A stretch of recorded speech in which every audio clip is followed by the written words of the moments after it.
Hey everyone, this is Nick. Today I'm going to be talking to you about reharmonization and a few different solid methods that I use to reharmonize things. If you've enjoyed these video lessons so far, please leave a comment, like, and subscribe. There will be more coming your way. So what is reharmonization? Essentially, what it is in its most basic form is to take a chord progression and change the chords, or to take a melody and put different chords underneath the melody. In jazz school, you're taught two main types of ways to change up songs. One is a contrafact. What a contrafact is writing a new melody over pre-existing changes. The other one is reharmonization. Reharmonization is where you change the chords underneath. Today I'm going to be taking a simple song. We're going to be taking Happy Birthday. We're going to be taking Happy Birthday. I'm going to run you through three main ways that I like to reharmonize things. So first, I'm going to play you just Happy Birthday as it is.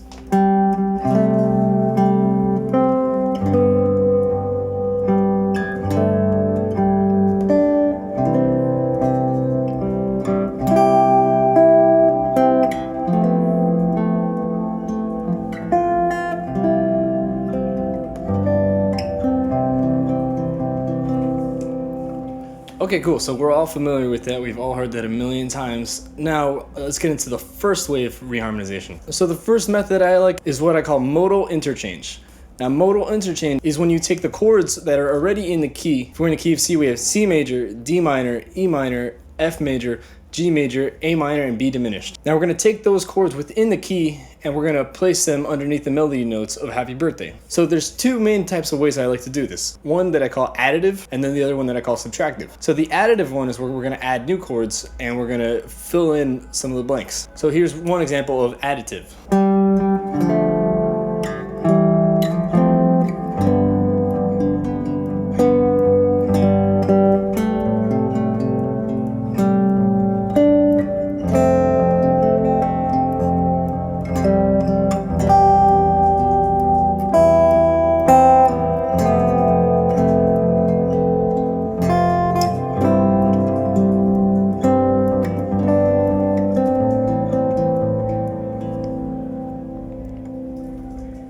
It's a totally different sound, but I only use the chords within the key. I just changed the order of them and I added some new ones and some passing chords. Now here's an example of subtractive where I'm only going to use about 3 chords.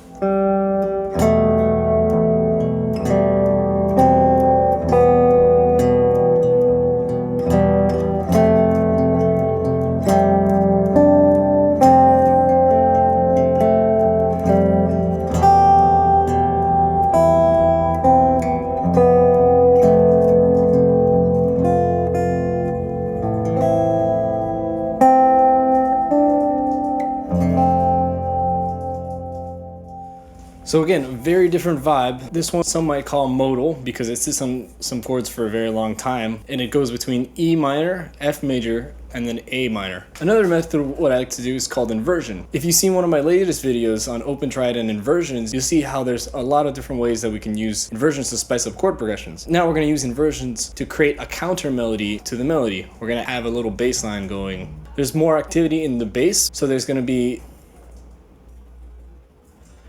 it's going to serve as a contrapuntal line to the melody. So I'm going to take the additive progression we used and I'm going to change it up a little bit using inversions.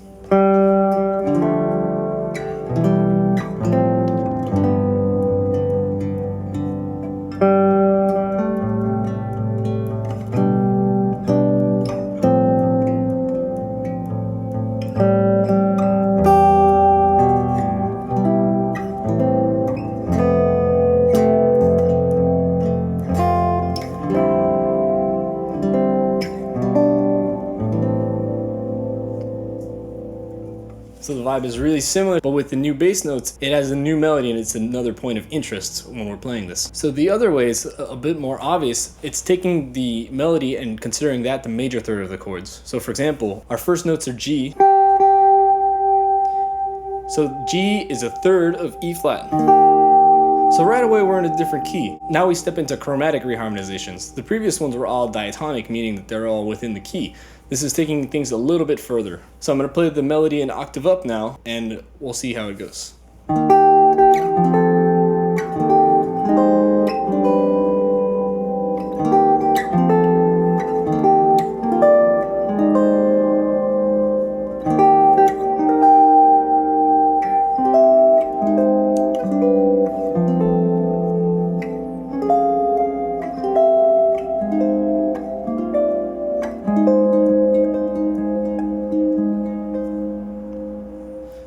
one's a bit interesting because you get this kind of interplay between C major and C minor. We have the chords E flat, A flat, D flat, and B flat introduced now. So those chords are all within the key of C minor with the exception of D flat. Now D flat's not exactly in the key of C, but it is a tritone substitution of G, which is the 5 of C minor. So we have this.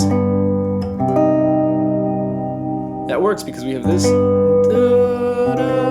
We have that resolution there. Now we have, and we also have,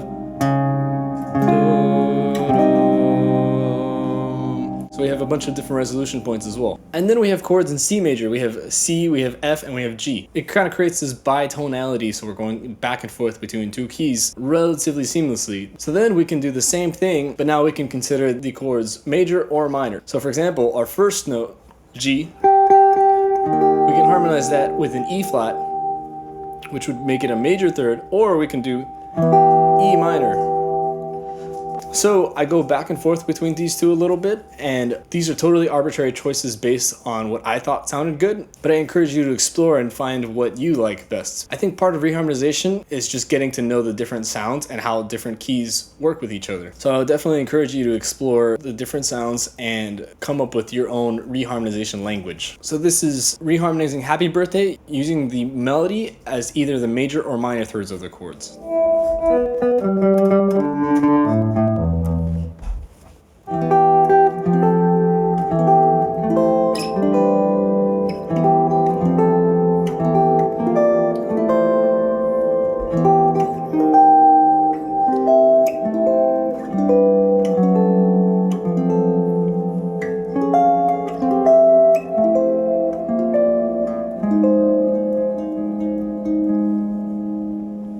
So as you can see, that one was a little less out than the previous one. That one stayed in C major for the majority of the first half before it started to pivot into different keys. So then the last one is making the melody to the ninth. We can use root 5/9 chords, which I talked about in one of my previous videos, open triads, inversions, and more. So just a quick recap, a root 5/9 triad is taking a regular major or minor triad and taking the third and moving it down to the ninth. So if we have our major triad, we now have a root 5/9 triad. If you want more, you can check out that previous video, and I talk about all the voicings and all the possibilities. So this is what it sounds like with that.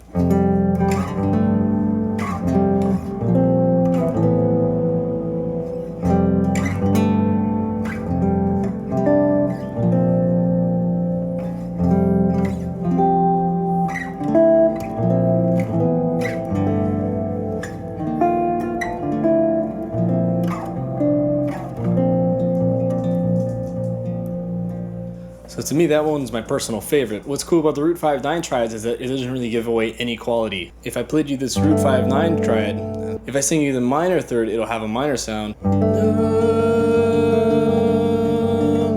And if I sing you the major third,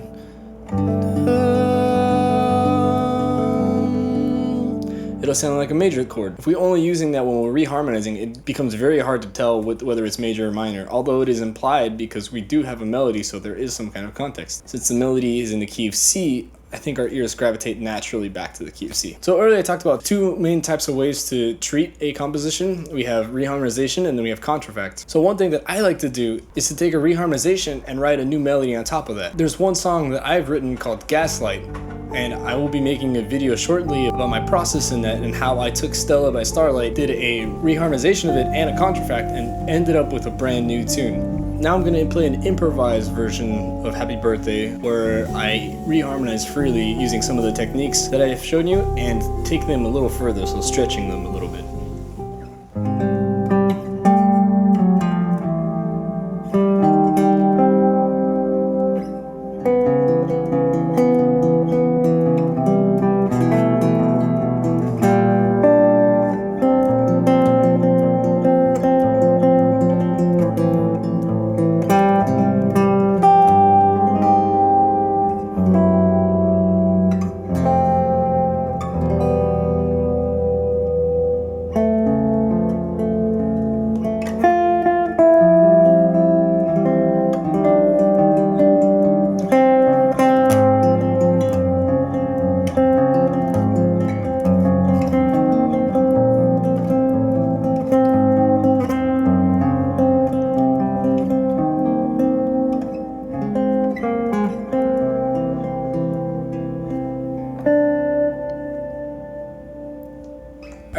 If you made it this far, thank you so much for watching. Remember to please like, comment, and subscribe so I can continue making these videos for you. I'll be continuing to make different lessons for guitar and for not guitar, and I'll be doing some gear reviews and some of my original music, some improvised music, and some covers as well.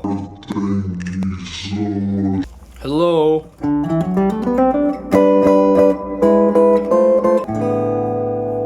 Hello, hello, hello. Hello. Hello. Hello. Okay. So you were gonna put that in the video. I might. Okay. Okay, now seriously.